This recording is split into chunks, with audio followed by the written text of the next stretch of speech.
ہونے کے بعد یہاں پہ نوحہ پڑھا ہے. اس میں سے مشہور نوحہ خان ندیم سرور صاحب یہاں آ چکے ہیں. امسٹرڈم میں بھی انہوں نے نوحہ پڑھا. یہاں محفل اہلی ہیگ میں بھی انہوں نے نوحہ پڑھا ہے.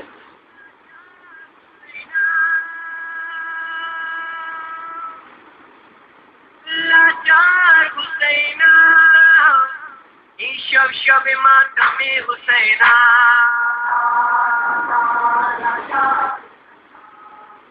اعوذ باللہ من الشیطان اللعین الرجیم. بسم اللہ الرحمن الرحیم. ساری تعریفیں بزرگ و برتر کے نام کے جس کے قبضہ قدرت میں کائنات کا ہر نظام ہے. درود و سلام محمد و آل محمد پر. اللہم صلی علی محمد و آل محمد.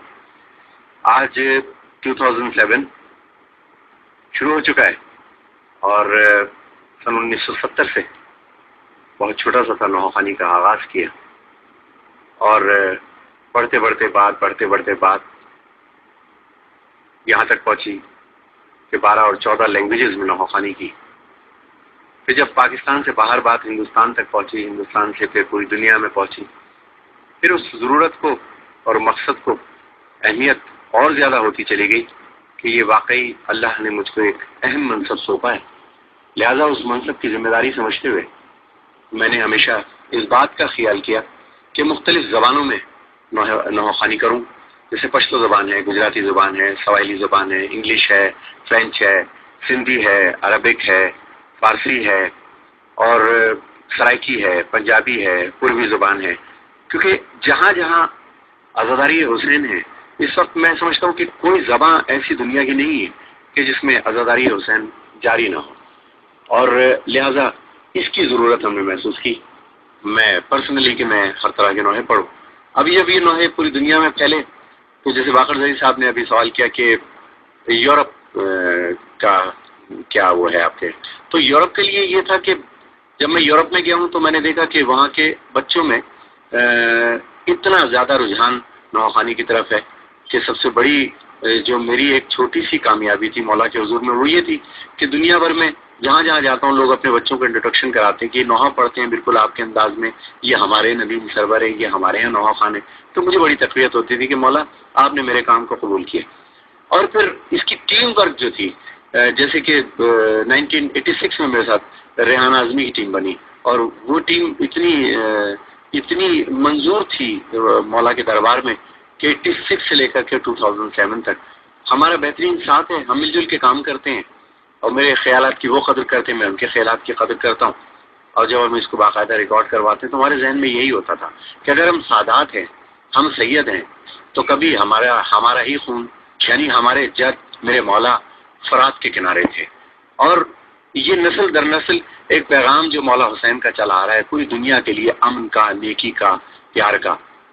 بس اس پہ ہماری ہمیشہ توجہ رہتی ہے کہ جہاں بھی کریں امام حسین کا پیغام جو پیار کا پیغام ہے وہ پوری دنیا میں کر سکیں. میری شاعر ریحان اعظمی صاحب جب میرے لیے لکھتے ہیں، اب تو خیر وہ مجھے 100% سمجھ گئے. پہلے یہ ہوتا تھا کہ میں بریف کرتا جاتا تھا کہ بھئی میں کیا چاہتا ہوں، لیکن اب وہ خود سے اتنے سارے کام خود بخود لکھتے ہیں، پھر ڈسکشن کرتے ہیں میرے ساتھ اور ایک ٹیم کی صورت میں پوری دنیا کے سامنے آتا ہے. اور یورپ کی جو عزاداری ہے الحمدللہ مجھے وہاں بلایا گیا اور ہمارا شروع سے میرا اور ریحان اعظمی کا اور ایک عجب انداز ہے. وہ مولا نے خود ودیت کیا ہے کیونکہ بڑا کام مولا نے مجھ سے لینا تھا، لہذا مولا نے خود بخود ہمیں کسی اور لالچ کی طرف جانے نہیں دیا، نہ لالچ کبھی آئی اور نہ ہم نے کبھی یہ سوچا کہ ہم نے مادی طور سے بڑے آدمی ہو جائیں. ہم یہ چاہتے ہیں بیوی سرکار بیوی فاطمہ تو زہرا سلام اللہ علیہ بس وہ ہمارے کلام کو اور ہمارے کام کو قبول کر لیں. جب وہ قبول کر لیتی ہیں تو آج پوری دنیا میں دیکھیں، یورپ ہی نہیں میں سمجھتا ہوں افریقہ ہے، براعظم آسٹریلیا ہے، پوری دنیا میں جہاں جہاں اردو بولی اور سمجھی جاتی ہے لوگ یا حسین کی صدائے بلند کر رہے ہیں، عزاداری حسین ہو رہی ہے. انشاءاللہ اس ڈاکومنٹری کے ذریعے آپ دیکھیں گے کہ پوری دنیا میں عزاداری کس طریقے سے پرفارم ہو رہی ہے، کی جا رہی ہے. تقریباً تمام قابل ذکر جو جگہیں ہیں جہاں جہاں عزاداری حسین ہے، جہاں جہاں حسینیت ہے، جہاں جہاں مولا کا ذکر ہے وہاں میں گیا ہوں. اور اب بھی بہت ساری جگہیں باقی ہیں جہاں میری تمنا ہے کہ میں جاؤں. اور مولا یہ ان کے اوپر ہے کہ جب انہوں نے جہاں کی نوکری دینی ہے تو انشاءاللہ میں وہاں جاؤں گا.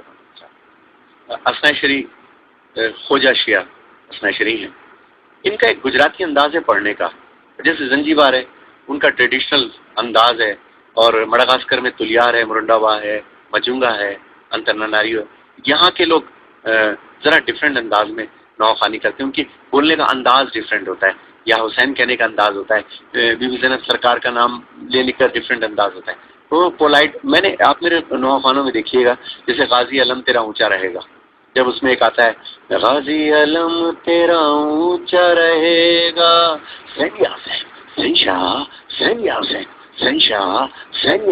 تو یہ دارالسلام افریقہ میں جو کنورٹ ہوئے بہت سارے کالے شیعہ ہوئے، تو وہ کالے لوگ جو ہوتے ہیں جو اپنے آپ کو قوم بلال کہتے ہیں، کہ جس وقت وہ یہ کلام اب میرا پڑھتے ہیں اور ان کو ٹریڈیشن ایک طریقے سے بنا لیا ہے، لیکن یہ سیکھا میں نے وہیں سے تھا.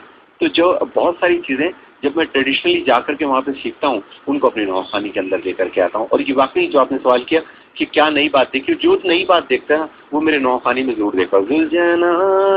بل من المیدان خالی و بلا حسین حسین، یہ بشہری ماتم کراتا ہے، سرکل ماتم کراتا ہے. ایران کا سرکل ماتم ہوتا ہے.